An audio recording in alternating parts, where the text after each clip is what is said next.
Okay, perfect. Thank you everybody for attending this week's weather briefing. Our speaker this week is Elliot Abrams, who is a retired meteorologist from AccuWeather.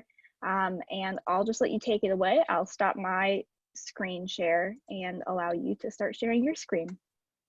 Okay, thank you tremendously. If this works. Okay. Wanted to start with talking about what's going on in space a little bit, and that is here. No, that's not here. It's basically they're having there's a geomagnetic storm right now, and the let me get this back up here.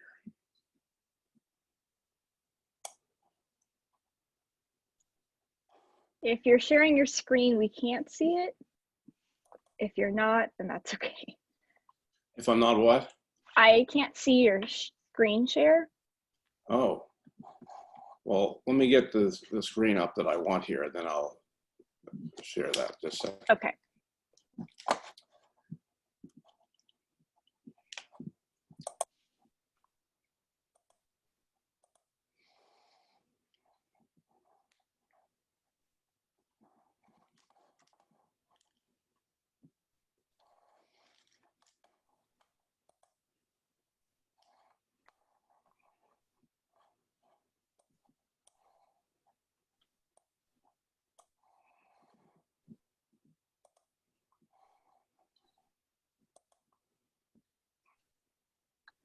Is that sharing now?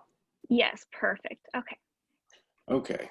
Well, in space right now, there's an outbreak of geomagnetic storm right now, and we're still at near the solar minimum, which has been in existence for several years. And in fact, there have been a lot of spotless days with no sunspots. Last year, 281 days were that way, and this year, 292. Of course, we're only into the end of September now, and there are no sunspots visible, but there's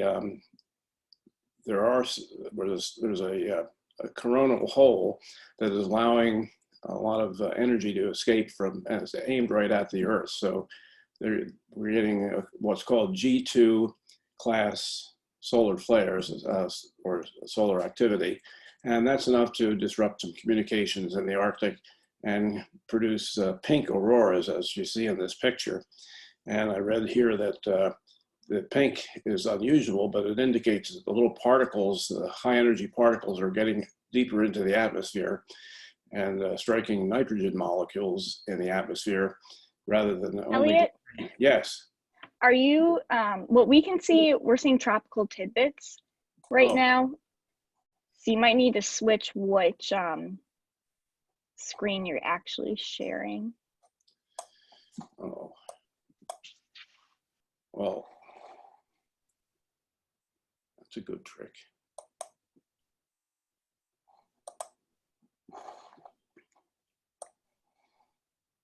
This is the one we're seeing right now then, right? Yeah, we're looking at tropical tidbits. Okay, well, let's look at that then. And then Okay. I'll get to that. Okay, sorry. Okay. No, don't worry about it. This is, we might be dreaming about this, but this is the prediction of rain for tomorrow night and Wednesday. The cold front that's approaching from the west right now, very strong one, a lot of cool air behind it, is causing showers and thunderstorms in the Midwest at the moment. And the 3K NAM predicts that it will weaken upon approach. So for example, if we look at the part for today, this is at valid 12Z. This has already occurred, 8 o'clock Monday. And then as we go across to this afternoon and tonight, we notice that it comes across Indiana and Ohio. And then as it comes into Pennsylvania tomorrow, this is for 20Z today first. And this is this evening, right around 6, 7 o'clock this evening. And then as we proceed through, this is midnight tonight. You can see the rain coming across Ohio. And then a few hours later, at, it's not actually midnight, this is at 10 o'clock tonight. This is the showers coming into Western Pennsylvania. And then we get to 4 o'clock tomorrow morning, and it looks like the showers are doing the common thing that they've done all this fall, and that's and summer. The showers seem to fall apart. And it looks like once again, there will be no precipitation if this is correct. And to celebrate that particular thing, I brought a cactus along, which is growing just fine. You can see it here. This is a standard cactus, and it's doing just fine as opposed to our lawns. In any case, as we go through the day tomorrow, the cold front itself weakens and a wave forms along it. You can see the beginning of that in eastern Tennessee tomorrow morning. And as we proceed, we find that at 10Z tomorrow, this is 6 o'clock in the morning, just a few showers have come through and it looks like the whole thing's moving away. But then we get to 8 o'clock tomorrow morning, still looks like it's moving away. And then later in the day, that wave becomes active, and this is at 2 o'clock tomorrow afternoon, Eastern time.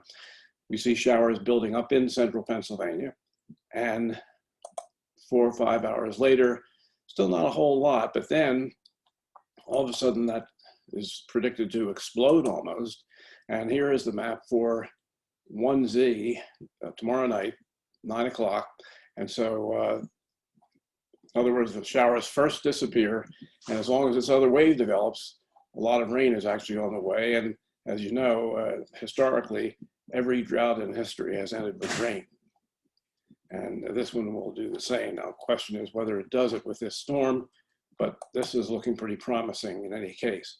And then later on, the showers move to the east, and there's the whole large area of rain. This is during Wednesday morning.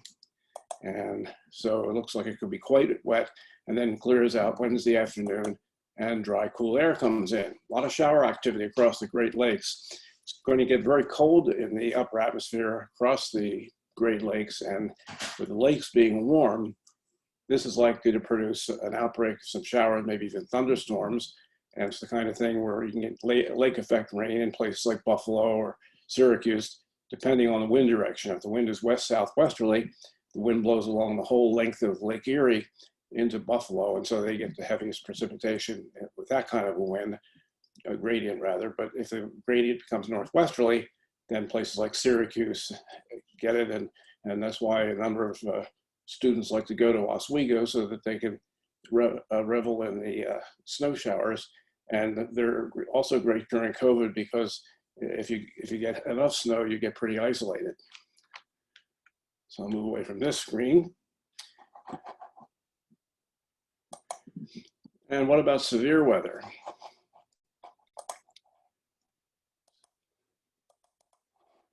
What about severe weather?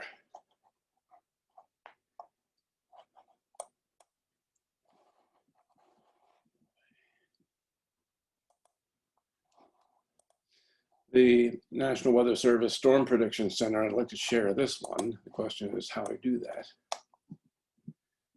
Do I have to share again, Sally? Yeah, you might have to stop your share of this current window and then share which window you want to see, because we're still seeing just your tropical tidbits. Right, I know. All right. No, I don't see the command.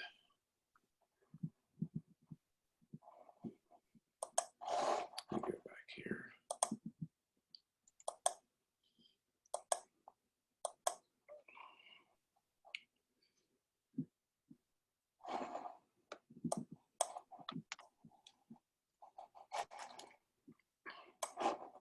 So if in the screen, I don't usually do this. I'm usually at the, I can just close this, I guess. Yeah, so that just cut it out completely. Okay. It was closed. And now you see yours truly here. And now I'm going to try and get this other one over.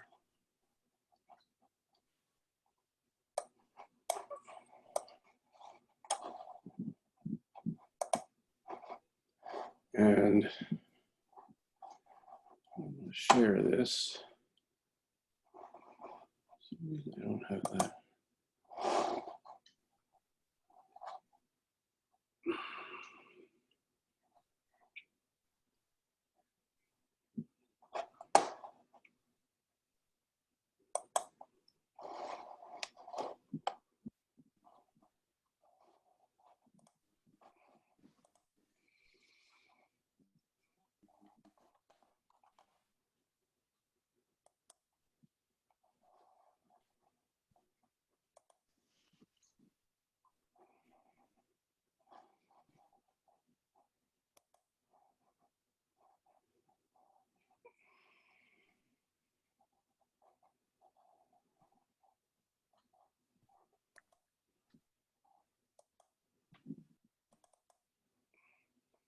How's that sharing?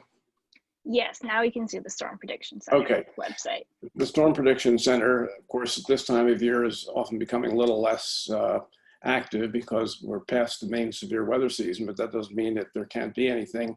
And in this case, the outlook for today indicates a marginal risk across the area from Mississippi to Ohio, and central Pennsylvania is in the maybe a thunderstorm or two.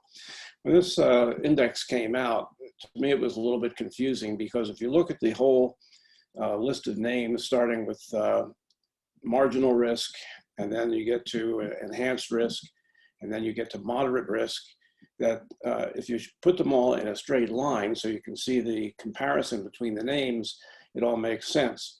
But I think to the public, the idea of enhanced risk may sound worse than moderate risk.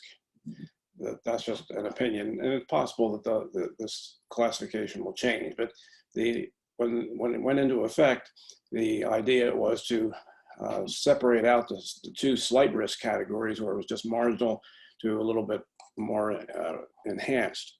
So that's for today. And then for tomorrow, the tornado probability is quite low today. And wind damage is mainly expected in the area with a slight risk, and hail is not coded here.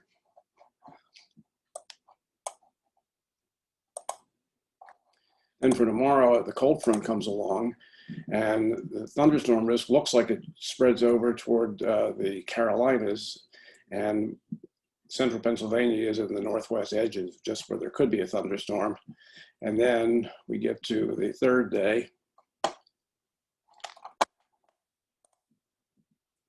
and even though the tropical tidbits, the 3K NAM showed that may be the most active day precipitation-wise, that doesn't necessarily mean there are a lot of thunderstorms. There may be some along the immediate coast, and you will notice the recognition of the fact that it's cold in the upper atmosphere across the Great Lakes, and that's why there's a possibility of some thunderstorms there. Not at all uncommon. In fact, as we get into the later fall, there can be thunder snowstorms, which are quite fascinating. A couple other things to look at is, okay, this is gone. Now, let me get this. I want to go through the Prague series. So again, I guess I have to unshare the screen, right? Yeah.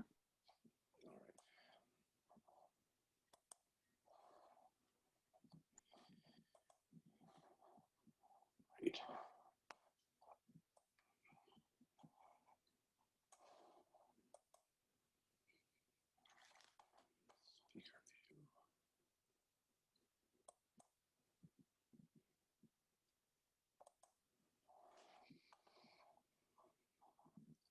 No, I keep losing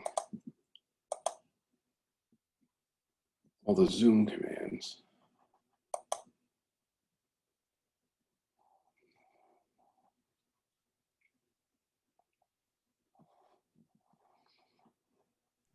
I can also unshare your screen share if that would be easier too. Can you do that? Yep. Okay. But now if I want to do it, I can do it over here, I guess. That's the problem. All right.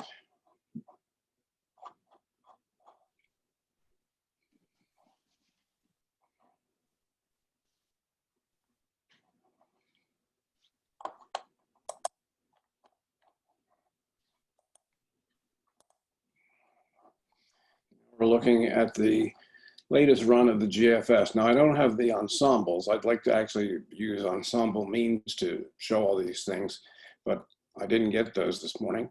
And this was the forecast from last evening or early this morning at 2 a.m. And we'll go through what's basically supposed to happen. This is for 6Z Tuesday, 2 o'clock tomorrow morning. Showers come across west. We're looking at just the AccuWeather. It just looks like their main page for business. Oh, wonderful. I guess we have to unshare again.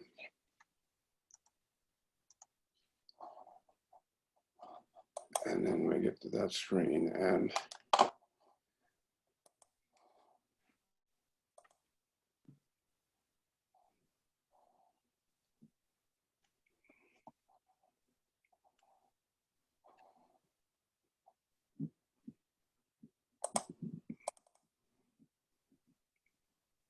are you still seeing the main page for business, or is that a map? Yeah, we're just seeing the same page that we just saw. One thing that may help is you can share your entire desktop screen. I don't know if you want to try doing that. It might be easier to switch between. Oh, no, it would be if I could find the command for it. Okay. That's the problem, is that I see yours and it's a smaller. Let me just make this bigger. Yeah, because usually if you just press the share screen button, it pulls up different tabs that you can share. Okay, now this is. So the first one is usually desktop. And that's still, we're still seeing the business one? Yeah, or you could just add maybe a new tab on here that is showing what you're trying to show. I don't know if that would work too. Did a new tab show up? No. Let me get back here. Oh, it's so small.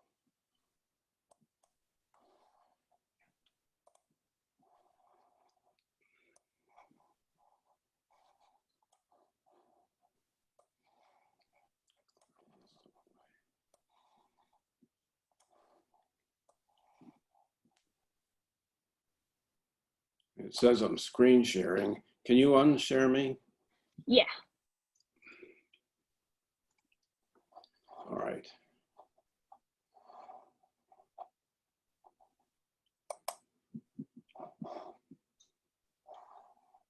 Now, when I do share a screen, I should be able to pick one of these things here, right? Yeah, it should give you different options. The very first option on the top left should just be labeled screen. Well, it isn't. I see share down here in the lower right of this screen. And I see stop video, mute in the left, and recording in the upper left, and gallery view in the upper right. That's the problem, is I don't see, there's a share screen here. Yeah, click on the share screen button. It should be down at the bottom. Now I did that. And then that should have brought up another window where you. And then the first option in that window should be screen. Or screen 1 or screen 2 if you happen to have multiple monitors. Okay.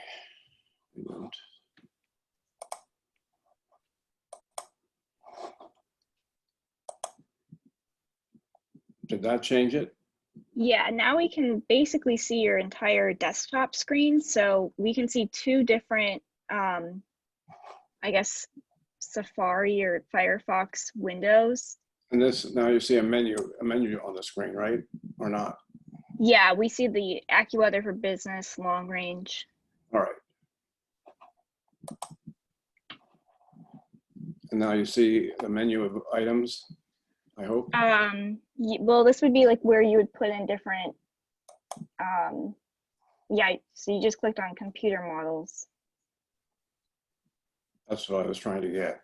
Perfect. Yeah, I think we're on the same page now. That would be good for me. When you get real old, sometimes you're not on the same page as anyone, but we just get this out. This is the Euro control run, which is a pretty good model. But this is the time for this. This was this morning, and now let me see if I can actually get that to move.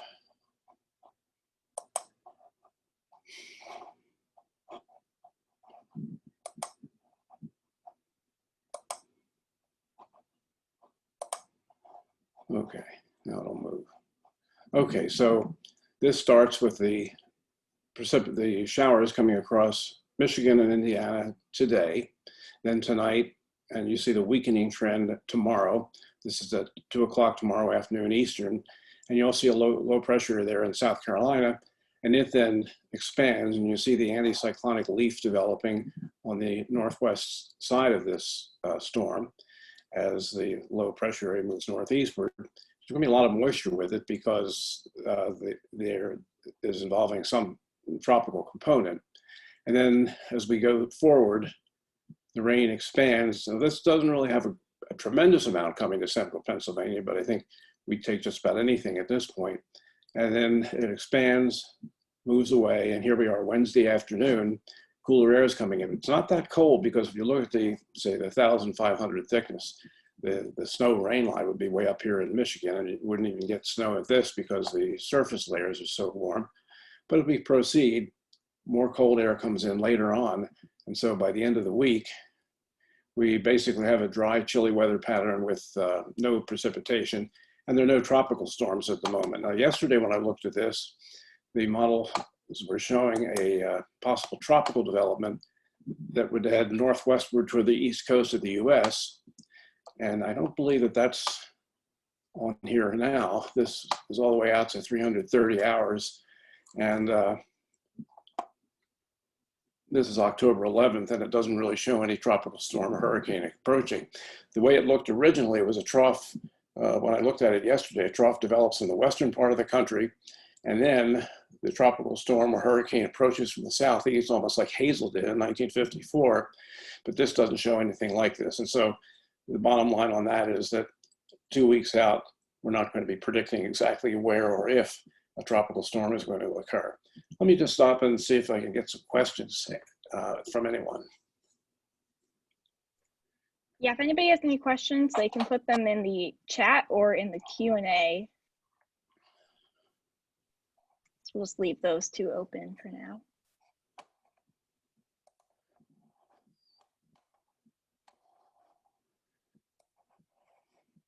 I can see that screen. Should I unshare to see the chats? You can if you want to. Are you done presenting? Yes. Okay, yeah, you can. I was going to show some more pictures. I can do that.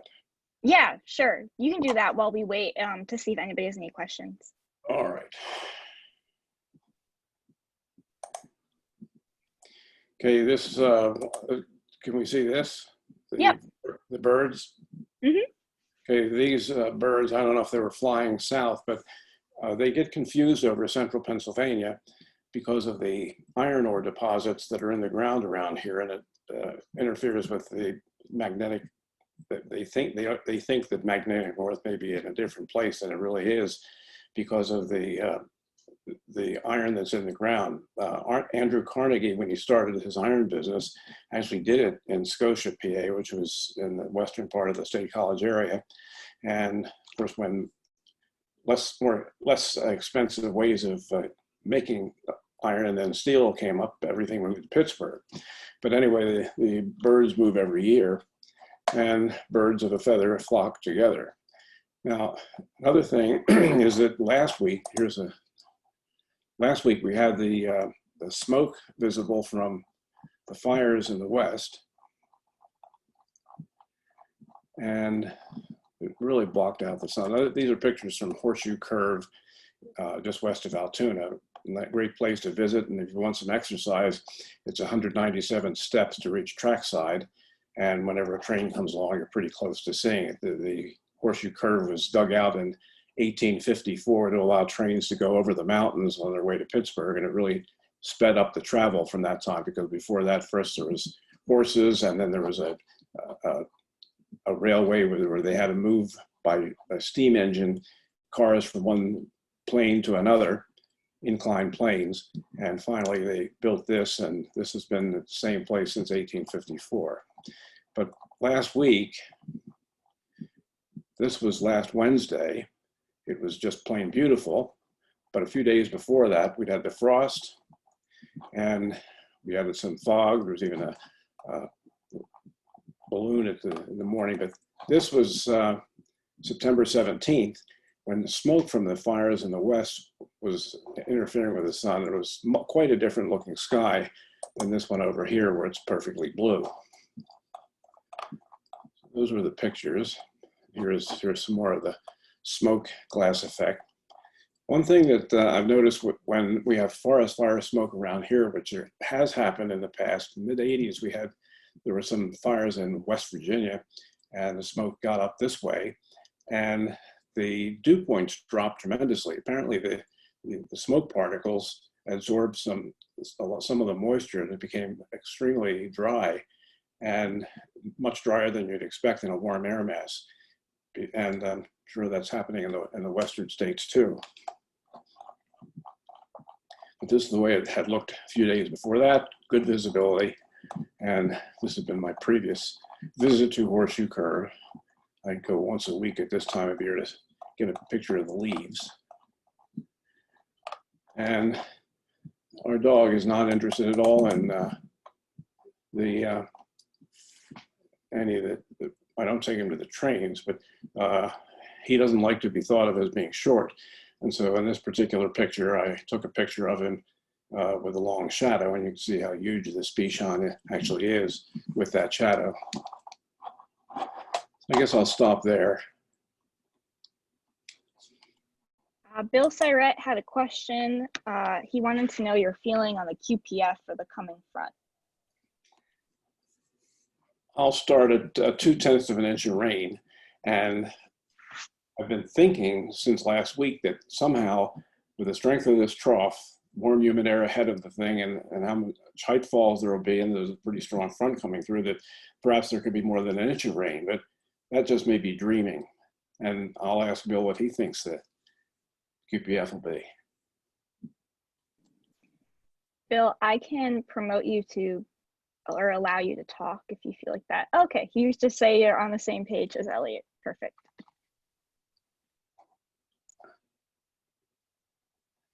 Okay, so this would be a good case for using multiple probabilities for predicting how much rain there will be. For example, what's the chance of getting one drop of rain? Well, I'd say it's about 99%.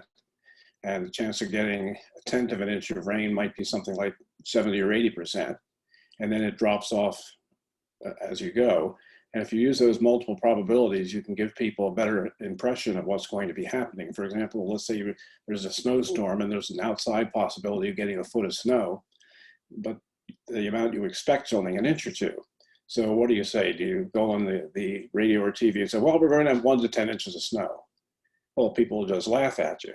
But if you say, well, there's a 90% chance of getting 1 inch, and there's a 50-50 chance of getting 5 inches, and a 1 out of 10 chance of getting 10 inches, then you put it in terms that people might actually expect. And probabilities, even when they're extremely low, can be important. When you talk about risk, for example, if you ask somebody if they're going to drive this afternoon, many people will say yes. And you say, well, do you expect to be in an accident when you drive home? I say, of course not. So you're going to call your insurance company right now and cancel your policy for today because you know you're not going to be in a wreck. And you're going to do that? Well, no, you're not, because you know that there's some kind of finite risk that you are going to be in an accident, so you don't cancel the insurance. And so that's how risk becomes very important, and understanding what your risks are. Of course, this whole curriculum that you now have for studying that kind of thing right here at Penn State.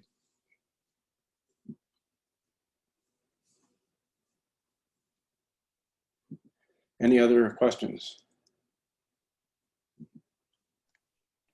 There's none right now in the chat or the Q&A. So if you have any questions or comments, just please put them in the chat or the Q&A. And if there aren't any more, then we can go ahead and end the briefing. Okay, why don't we go ahead and end the briefing, because I don't even see where that screen is now. I'm sorry. It's okay. I can stop your sharing too, if that helps. Oh, okay. Well, all I see is my background screen there, which has our dog. And the chat room does have, let's see if it has some. You're welcome, Marissa. And thank you very much, Bill, And if I do this again, I'll practice this a little bit. When I go to different government meetings and things like that, somebody's already set it up, and so all we have to do is watch and then talk, and it's a gallery. And if I had to do instructing, you can see I have some work to do. Yeah, no, it definitely takes getting used to. I know that when we went to Zoom in March, it definitely took a little bit of time for us to figure everything out. So, but now you have completely understand. Now that's fantastic. And so when you graduate and everything, you'll be way ahead of the people who haven't learned it yet, and you'll be able to be promoted very rapidly and have a great success in whatever. Yes, exactly. All right. Well, thank you so much, Elliot, for doing the briefing today. And thank you to everyone who attended the briefing. I will have it up on our YouTube page later today, hopefully. And then next week, our speaker will be Dr. John Neese from the Department of Meteorology. So be sure to come back next week to watch his briefing. One more thing. Yeah. People are worried about the future now. And of course, we don't know how things are going to turn out with COVID and everything. But when I was a freshman in the 1960s, I kept hearing that, well, the jobs are going to go away in weather forecasting, everything's going to be computerized, and there won't be any jobs. And instead, things have just become more and more attractive and more opportunities. And that's the way I'd look at it now, that even though you might be pessimistic about certain things, I think things for the current generation can look brighter than for any previous one. And if I were in your situation 50 years ago, and I was 22 then, or 23, I might have been worried, but I think it can be very optimistic as long as we don't blow up the planet or something, or overheat it. All right. Thank you for your words of wisdom there, Elliot. They're not wisdom. That's a wild guess, isn't it? All right. Well, thank you so much.